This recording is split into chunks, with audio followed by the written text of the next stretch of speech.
Comment évangéliser sans la Bible? Est-ce que c'est possible d'évangéliser sans les compétences et les connaissances bibliques?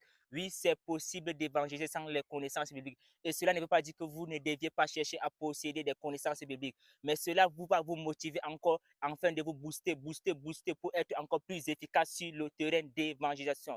Ah, d'abord, avant de commencer, n'oublie pas de t'abonner et d'activer la cloche de notification pour ne pas rater mes prochaines vidéos. Waouh, si tu es déjà parti, allons-y, partons seulement.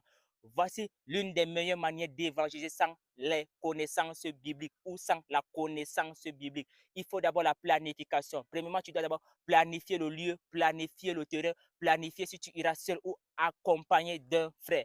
Waouh, la planification est tellement efficace et cela va te booster parce que la planification, c'est l'organisation. L'organisation matérielle, financière et spirituelle des éléments que tu auras besoin ou que tu en auras besoin sur le terrain.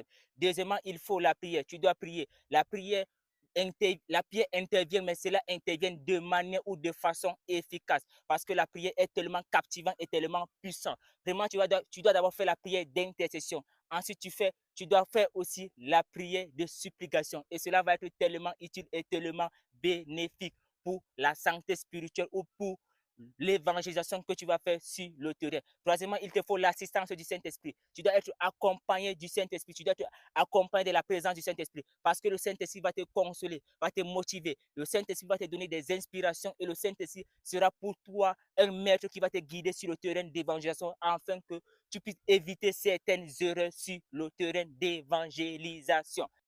Quatrièmement, il te faut non seulement l'assistance du Saint-Esprit, mais si tu n'as pas assez de compétences, tu dois utiliser le témoignage. Tu dois parler, tu peux utiliser le témoin que tu vois même dans la nature, le témoignage que tu vois même à travers les réseaux sociaux ou les internets ou à travers les actualités qui se passent de nos jours. Tu utilises des témoignages les plus touchants, les plus marquants qui va maintenant amener la personne à connaître ou à comprendre la réalité que Dieu existe et que Dieu est vivant et que Dieu aime l'humanité et que Dieu a envoyé son Fils unique pour sauver l'humanité. Et en cinquième position, ce que tu dois utiliser la concentration. Si tu es sur le terrain d'évangélisation, ne sois pas distrait. Il faut que tu sois concentré sur ce que tu veux faire. Sois concentré sur son sujet. Sois concentré sur ce que tu veux faire. Ne sois pas distrait par les musiques ou bien par les choses qui sont de gauche à droite. Sois concentré sur l'essentiel. Sois concentré, sois objectif. Reste coincé et focalisé sur l'objectif afin d'amener des choses efficaces.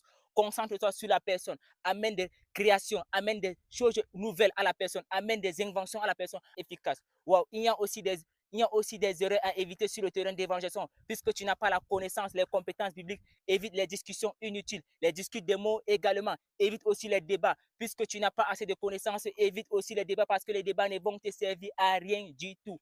Voilà. Wow. Maintenant, si tu as compris comment évangéliser sans la connaissance de la Bible, alors je t'invite maintenant à regarder ma vidéo sur comment évangéliser avec la connaissance de la Bible. Mais d'abord, il faut d'abord t'abonner, activer la cloche de notification et surtout mettre tes questions en commentaire. Je verrai bien à y répondre. Voilà, si tu as vu cette vidéo, n'oublie pas aussi de me faire un pouce bleu afin de m'encourager. Et que le Seigneur te bénisse et que le Père Jésus-Christ est mort pour tes péchés afin que tu sois sauvé par sa grâce. Amen.